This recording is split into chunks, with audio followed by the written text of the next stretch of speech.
girlfriend wasn't sitting in the audience. So here's the deal. That was good. Did y'all like that? Even had a little bit of the restless leg syndrome going on. That left leg of yours kept lifting up in the air, baby. Really, really nice. I thought you were wonderful. I loved him. Did you guys absolutely love him? So wonderful to watch. I think this song is absolutely perfect for you. I think you've raised the bar for this song here at the American Idol stage. I think you're excellent. Thank you so much for sharing this. And you know what? If you ever need to move to another country, Brazil will accept you. They love you.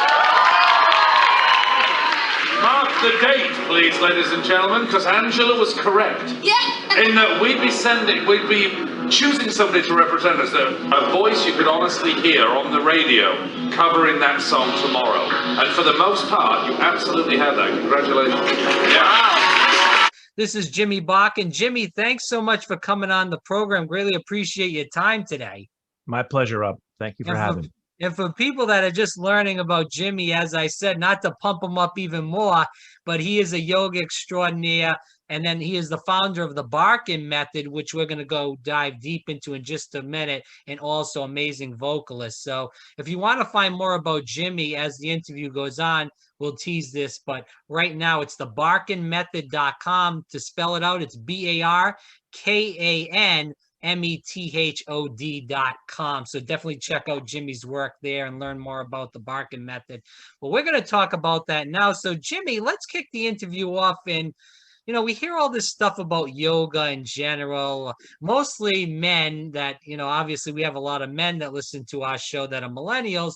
They think of yoga and women in tight pants, and they don't really think of, you know, how it really helps our mind, body, and soul. So can you talk to the men and tell them it's more than just women in tight pants doing exercises?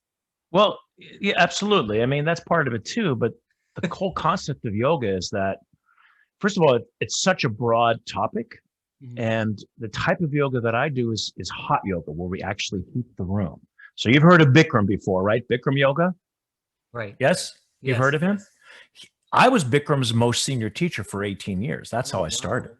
I went out in LA trying to be a singer, which we'll talk about later. And then I met Bikram in 1980, before you were probably born. Right. And then... and I was a pioneer. And what's interesting about the hot yoga and the Bikram yoga is that more men are actually drawn to that style, to this style of yoga, because the postures are more accessible to the Western anatomy. That's why Bikram chose, he had a certain specific sequence that not just men could do, but anybody at any type of body type, especially the Westerners, we have bigger bones than they do in India, where it's a whole different physiology. And so I was with Bikram till 2002, and then we split. And then I had my own style of hot yoga called the Barkan method, but it's still very much rooted in the same lineage as Bikram. But I work with all the top athletes in South Florida, with Dan Marino and the Dolphins. I used to go down to the stadium when the Marlins won the World Series in '97. I used to go down to the stadium and work them out before the games and in between. In the era of Jeff Conine and Al Leiter. Al Leiter pitched a no-hitter, I remember, for the Marlins. And then in the Heat and the Panthers. So a lot of men are drawn to this yoga. It's not just for women in tight pants. That's for those yoga pants. That's for sure. Jimmy, is this a thing about flexibility as much as it is also with the mind and the body and as far as therapy like that? Well, I think that's a misnomer. It's definitely flexibility, but it's also strength and flexibility combination. See, so if we're talking about what they call postural yoga, because the highest state of yoga is meditation. So meditation is sitting still, quieting the mind and trying to connect with the universe. So, but what gravitated to the West were the postures, because it's something tangible that we can hold on to, and that we can measure results. We have more tangible results in these postures that we do. But it's not just being flexible. It's having the strength that support that flexibility, and also having stamina. Right. That's all of that. Can we go into the story of how you got into it? What part in your life did you really dive deep into yoga? Well, it was 1980, and I went to Okay. LA to be a singer. I just Right. came out of New York. I was in New York for 5 years working to be a singer. My singing coach, Don Lawrence, is the same singing coach that Lady Gaga has, Christina Aguilera has. He's sort of a famous guy in the celebrity. So I went out to LA, and when you're a singer, you're either a bartender or a waiter, and I was a bartender at LAX, the American Airlines at LAX, 1980, 81, 82. But then I met Bikram maybe a month into my time in LA, and all of the celebrities were going to his class. So I was doing class with Raquel Welch, with Quincy Jones, with Martin Sheen, with Charlie Sheen. It goes on and on. Sean Penn and his mother. So I was in the whole show business, yoga kind of emergent, but it was really 1980 when I got into it. And then I was going to open my own school, and my parents were from Pittsburgh, but they moved down to Florida. And my father talked me into coming to Florida, and I opened my own school in 1983. So way back. So I was a pioneer, Rob, in yoga. I was doing yoga before anybody was doing it in the West. Right. Can you tell those stories about traveling all over the world and learning about yoga in general and how it's different in all different countries? Yeah, I mean, what's interesting is that I'll tell you something that I learned traveling around the world. And I've done teacher training programs in Australia, in Japan, in Switzerland, in Hungary. There's a big Barkan hug in Budapest, and in Iceland. And those are the places that I've been to and done teacher training programs. And what I've found, which is really interesting, Rob, is the cultures are different. And there's a different sort of, especially Japan, the culture was completely different. But I found that everybody is the same. That was the cool thing. I mean, there's people that are really cool. There's people that are really smart. There's people that are pain in the ass. And so this is such a mix of people.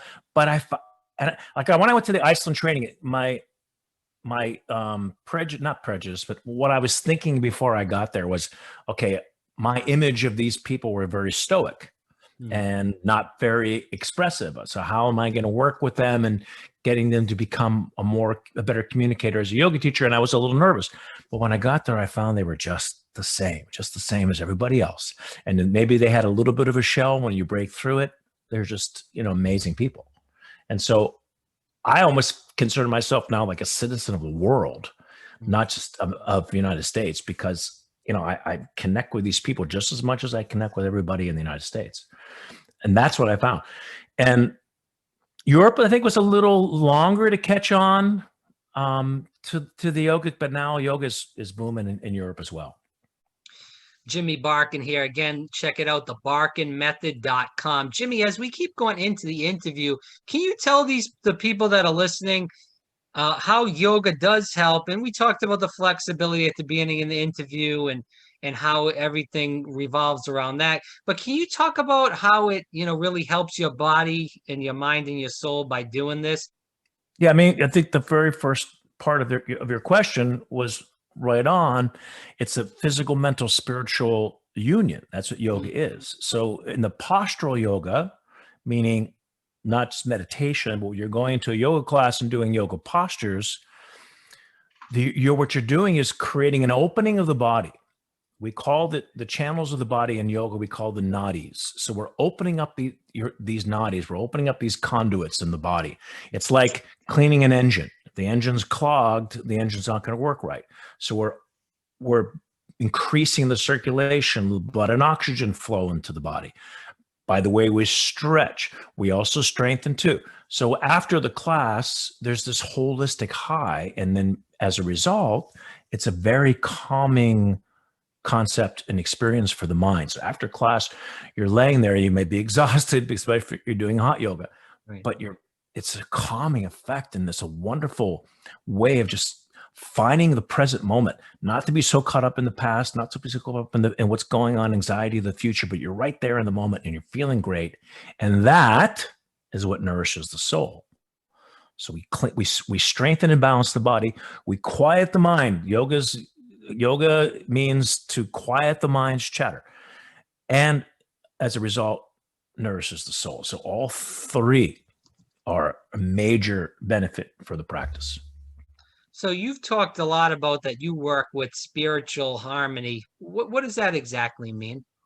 Well, I talk about it in my teacher training programs. There's yoga is like a sphere. So most people think of the bottom part of the sphere. Exactly what I said before.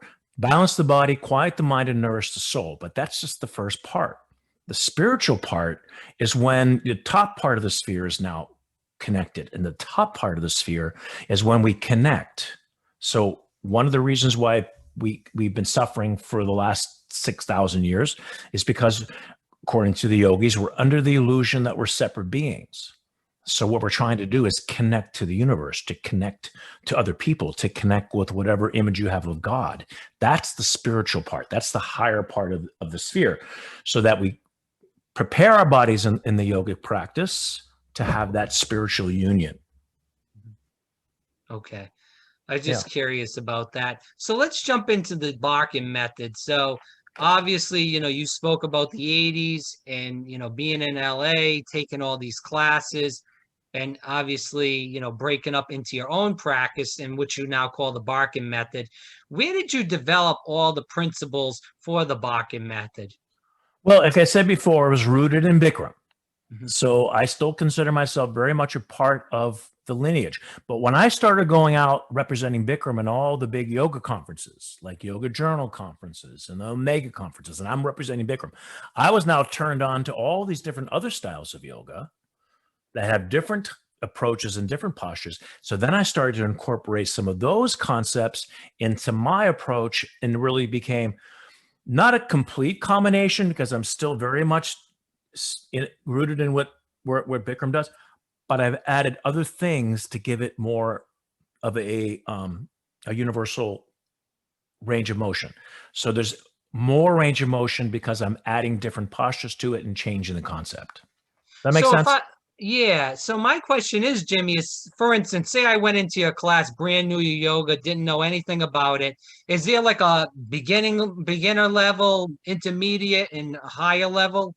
No. Everybody in the class is doing the same posture at a different level. So you'll, as a first day person, you're going to be in a room with somebody there for 1 week, 1 month, 1 year, 30 years. So they're going to be different levels. And so you can look at the more advanced people as an inspiration. Definitely, you don't want to be intimidated by them. That's important, but use them as an inspiration. And they don't, no one really cares that you're a beginner. They're in their own thing. They're in their own little tunnel. They're taking care of themselves. So you just take it your time. The thing is, anybody can do yoga. You start at your own pace. You start at your own level. And all you want to think about is just getting to the next inch. You don't think about the full position. You're not ready for that yet. Well, here's your starting point. Where's my neck? Where's my tangible goal? And if you can just stay there, you'll just slowly, gradually increase. And within a very short period of time, you're going to start to see the results. But even with the hot yoga that you teach, somebody could jump right in, and you feel like, I'm in, I weigh about 150, 145. I'm 5'6". So I'm in pretty good shape, I think, for myself. Yeah.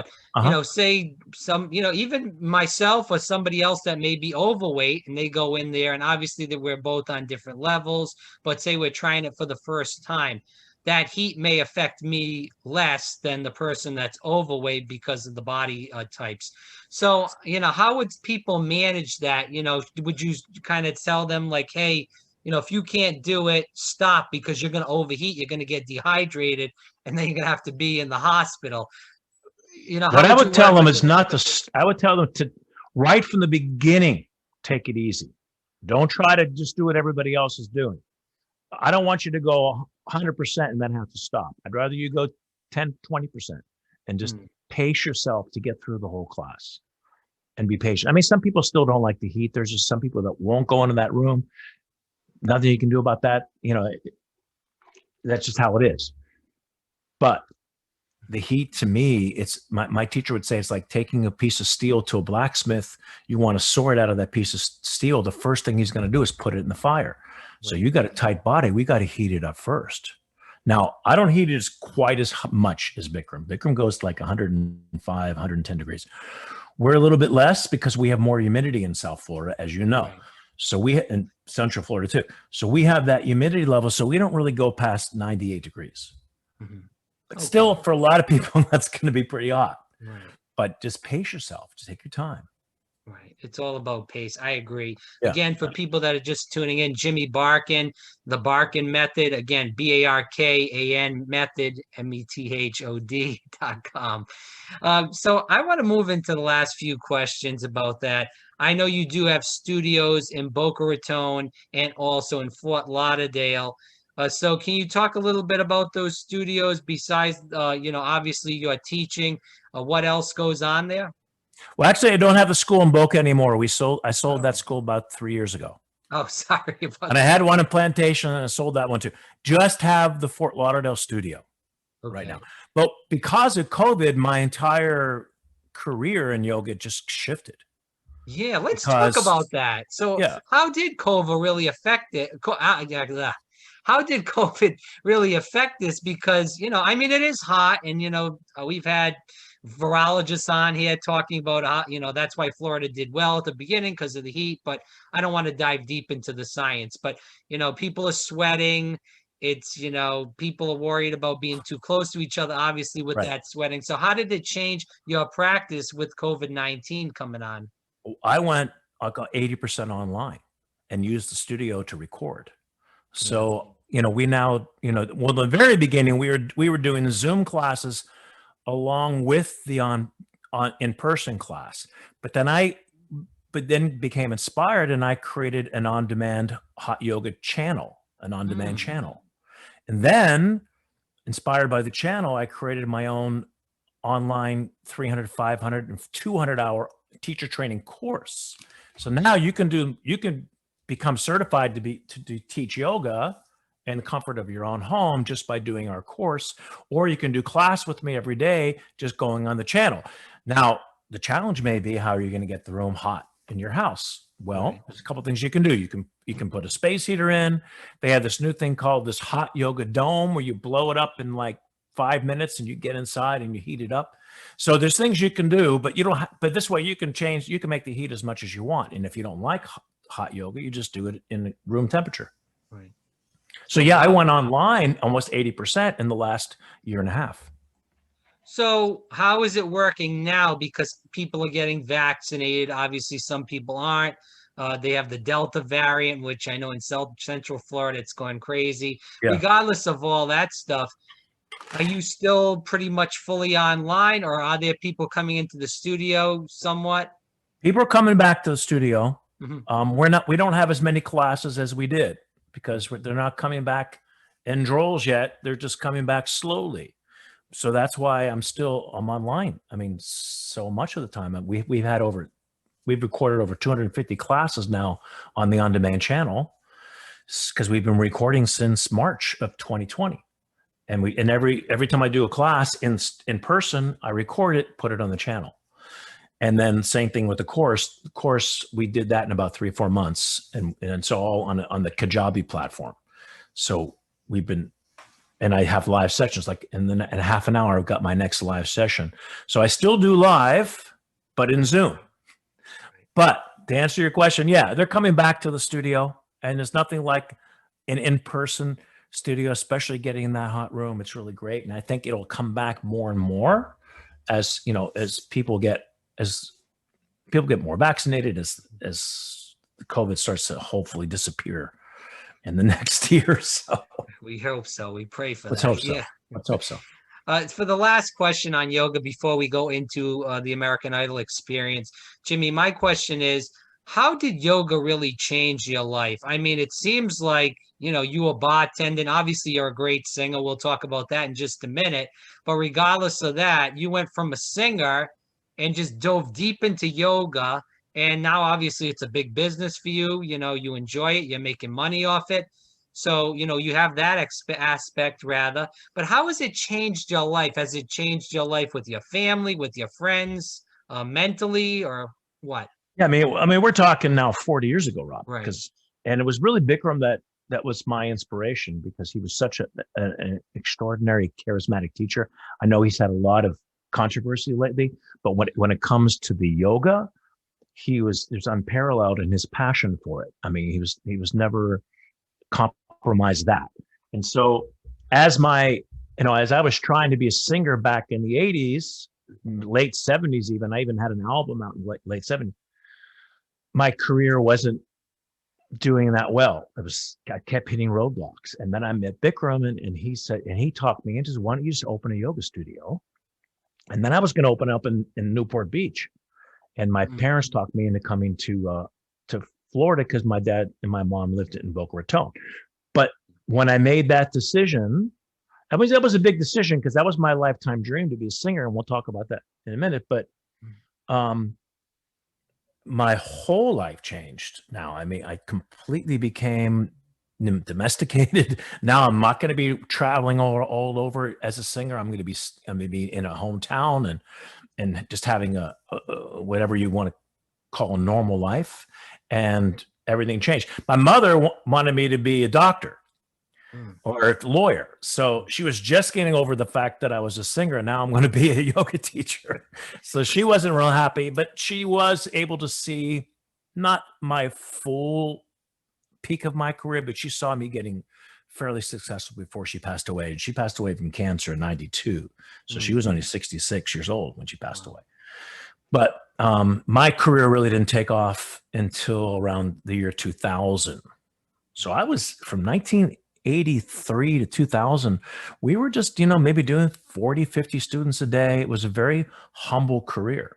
My career really didn't take off until yoga really started taking off. And then because I was a pioneer, people were seeking me out.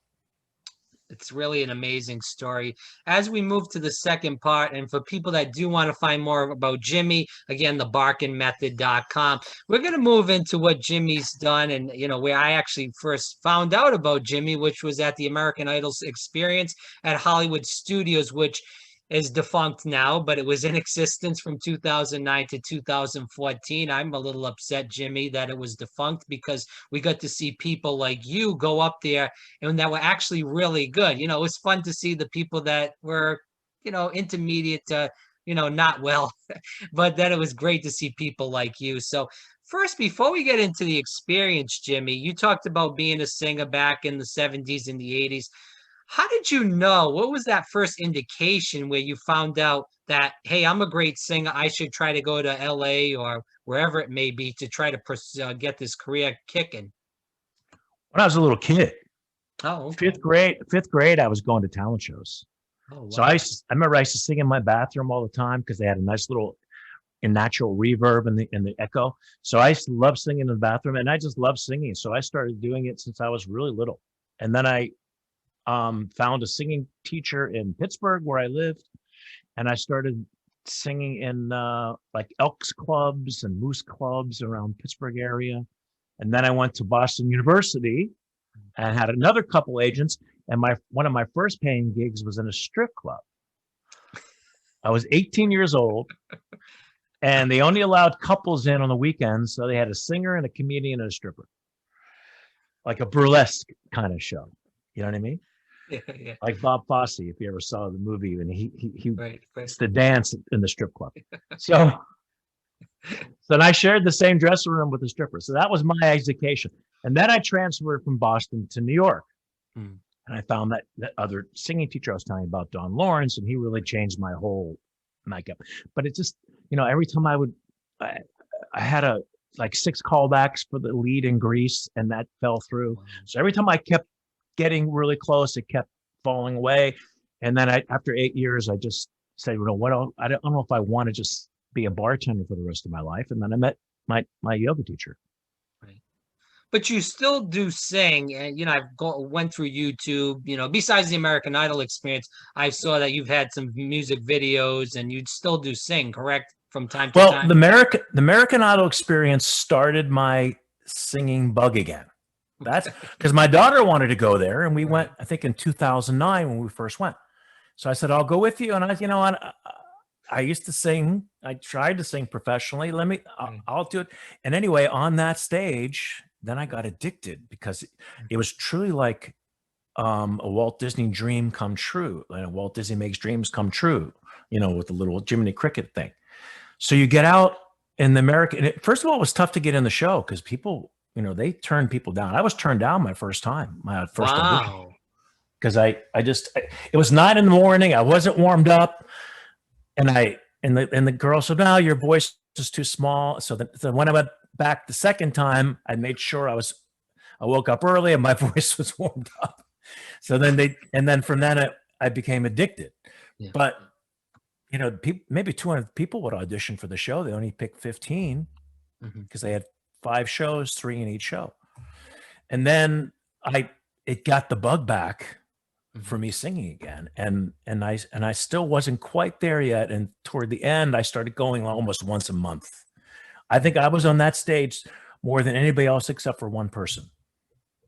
Who was the other person? Her name was Louise. Yes, I'm going to be interviewing her too. Yeah. From England. Yeah, she was the only one on that stage more than me. Oh, wow. I didn't know that. Well, I was talking to a couple of the judges and we brought you up and Louise in general.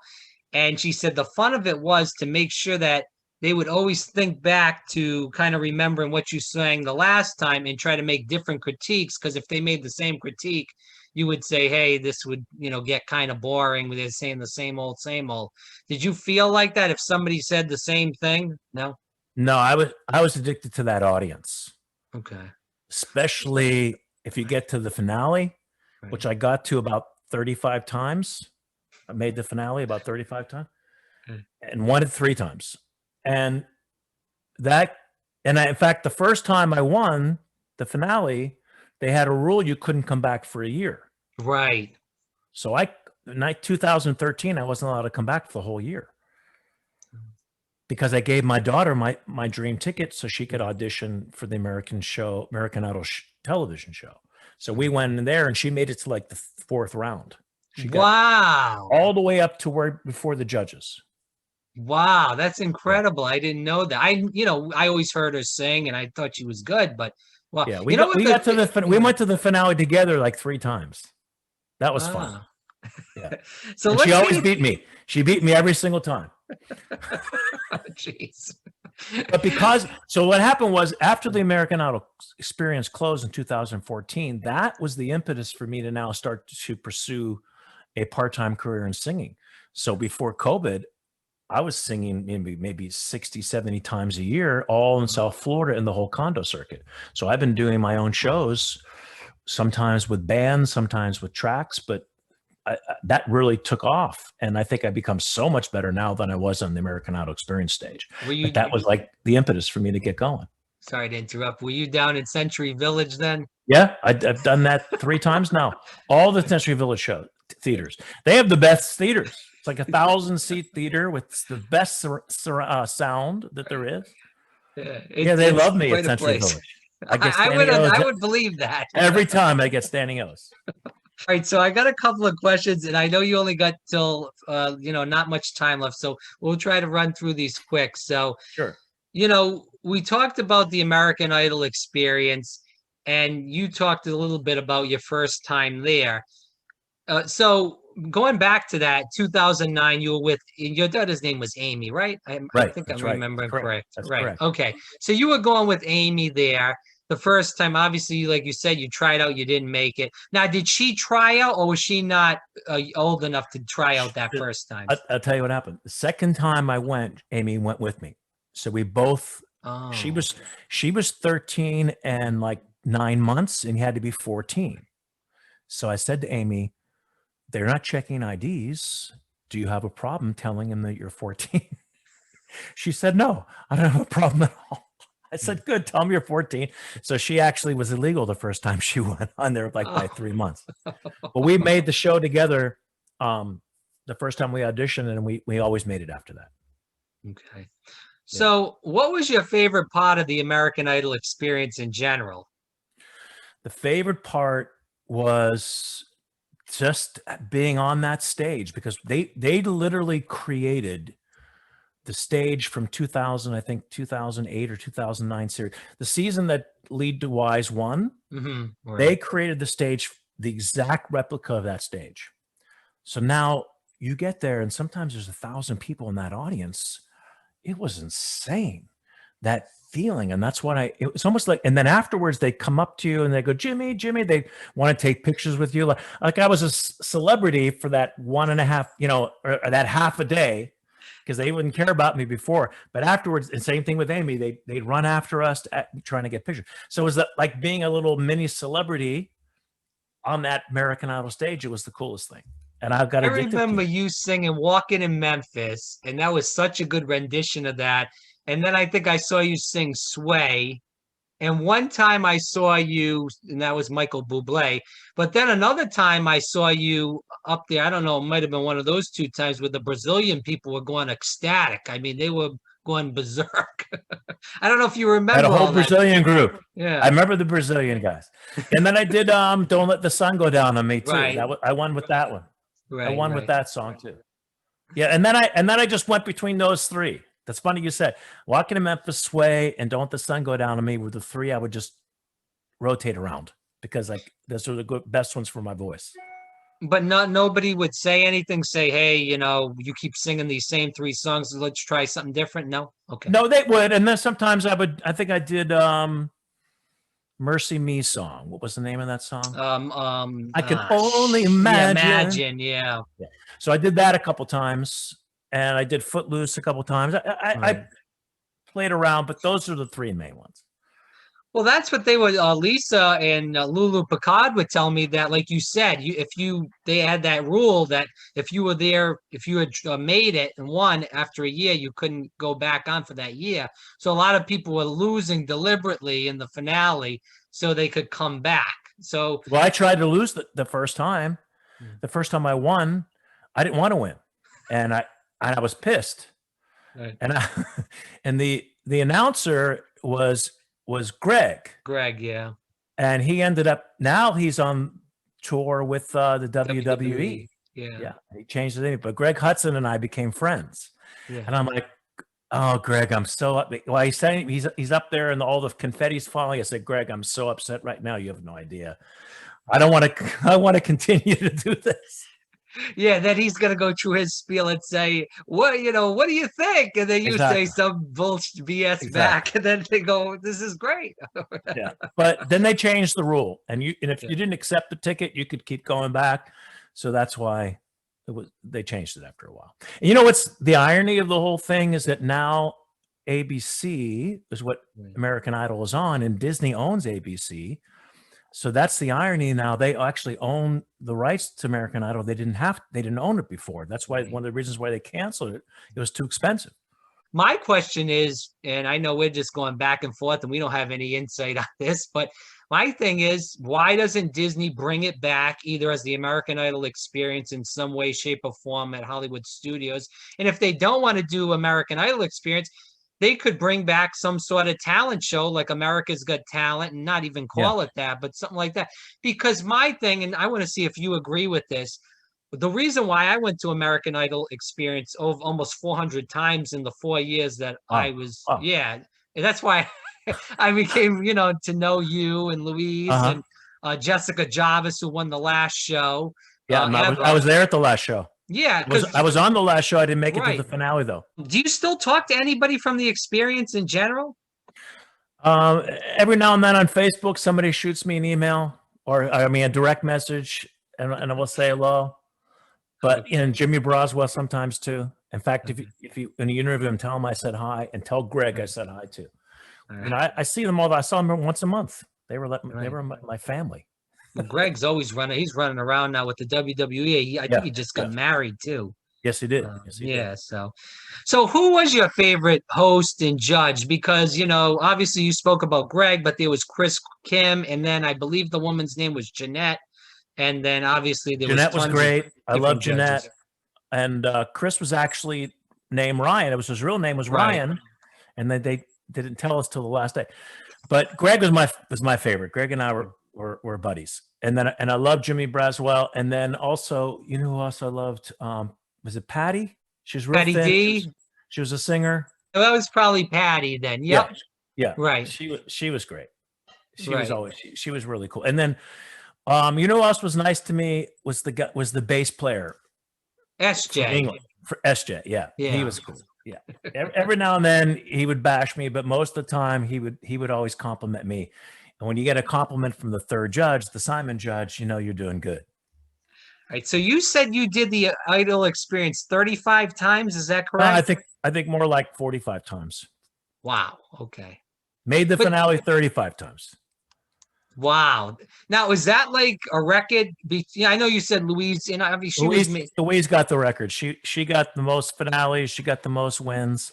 I think. But was that just because she went there more, or is that? I think she went there. Okay. But I think I won 3 times and she won 5 times. I think that was the record. I used to vote for if there was somebody in the 5 slot and the finale, and they were older, I would try to vote for the younger guy or the girl, because at least they could use the ticket. Like you said, you gave it to Amy. You know, if you vote for A couple somebody, times I lost and I was like, "Are you kidding me?" And she was young and cute. yeah, You know what I mean? Exact, just like you said. Actually, you know who I lost to one time? yeah, And I have this on my YouTube channel. I got a yoga YouTube channel and a singing YouTube channel. right. I lost to Emily. I think it was Emily Lou Harris. And I thought I won this one too. And she was a country western singer. Anyway, she went on to get number 2 in The Voice. I'll have to look She was that a runner up. up for The Voice. And I'm watching it for like the whole season. And at one point I went, how do I know this girl? And then I went back into my archive videos and I saw her on the finale with me and she beat me at the finale. Wow, that's and incredible. then I felt much better afterwards. What a story, though. So No, they've had some great people on that show. One person went on to win X Factor UK. Oh, That was on the American Idol experience, and they had a whole bunch of people that went all the way through to like the top 10. That a lot of those people. yeah, I remember they used to show it sometimes before. You were probably in the back, but getting ready to sing. But in the audience, they'd say, Skylar Lane or was one of them, and there was Holly Kavanaugh was one of them, and and one of the girls that Amy auditioned with, when we went to Atlanta, I gave her my golden ticket. She had a golden ticket, and she got to like number 12 one year. I forget what her name was. Yeah, there was quite a few, like you said. When it closed and you knew that was the last time you were going to be there, and then they switched it to Frozen, which it's good because you see some of the Idol people in there, but majority it's the same show every day. That's why and this is my thing was with Idol, regardless if you were a contestant like yourself, but my thing was, as a person in the audience, I love that show because you'd always have different judges, you'd have a different host, you'd always have different singers, and some were really good, like you talked about yourself, Amy, Louise, people that made it to the top 10, top 12. And that's the difference. Disney doesn't have a lot of different shows. You go to Beauty and the Beast, it's the same show. Well, Festival Lion King, same show. But that show is actually different all the time. Every show is different. So that's they why said it was the only cool. time that Disney would put a microphone into a guest's hand. Right. True. True. They're very controlling like that. They had rules. Sometimes I'd come in and I'd see the people auditioning and I went to hug somebody. And they're like, you can't do that. We're not allowed to, you can't show other people that you're being played a favorite. So they had their rules. They were arm's length. I said, okay, I get it. I get it. Yeah. Because I became, I was there so much. Because it's only 2.5 hour drive for me. So I was there as much as I drove my wife crazy. Crazy. Does she just hated going to Disney or hated doing that show? No, she loves Disney, but she just, and she, at one point, she wouldn't even go unless I made the finale. Then she'd come to the finale, so we'd go out afterwards. Because they would put the camera on, like, who are you with? And then, you'd say who the heck you're with and all that stuff. Exactly. So I was by myself the last, 10 times because my family didn't want to go anymore. They were done. Oh, and then the audience would be a sympathy. I'm all by myself, Greg. Really? Well, you've got more the more fans support than you think. And then they show you that video where everybody says, "Hi, Jimmy," and they love you. We love you. Jimmy, you're my American Idol. Exactly. Anyways, so we'll but I miss it. I miss it. But at the same time, like I said, it was really the impetus for me to get out there and start singing. for a living, not for, well, part-time living. And so I was, like I say, I was booked all through 2020 and everything was canceled. And now I'm just starting to get back again. So doing the you're whole concert. so you're on pretty full schedule then, doing the yoga and singing then.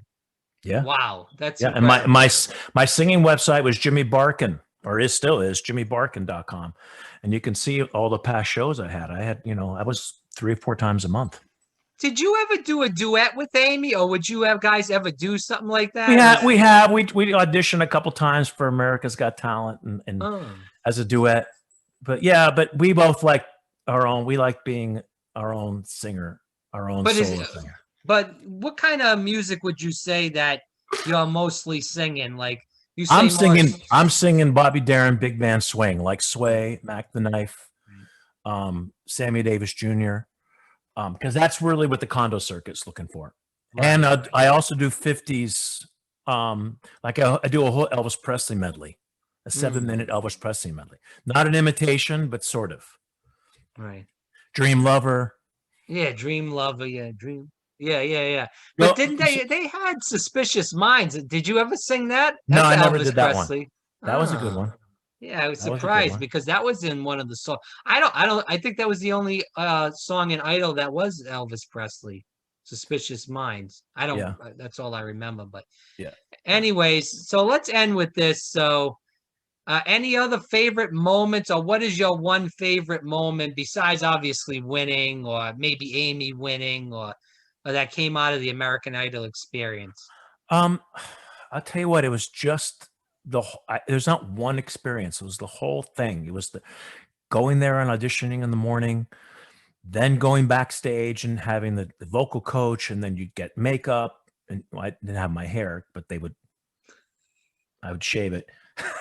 And then you'd go on and you do your rehearsal, and then they'd give you feedback. And then Sam Pollock, who was also the vocal coach there, he actually became friends with me, and he actually coached me on the side, outside of American Idol experience. He was terrific.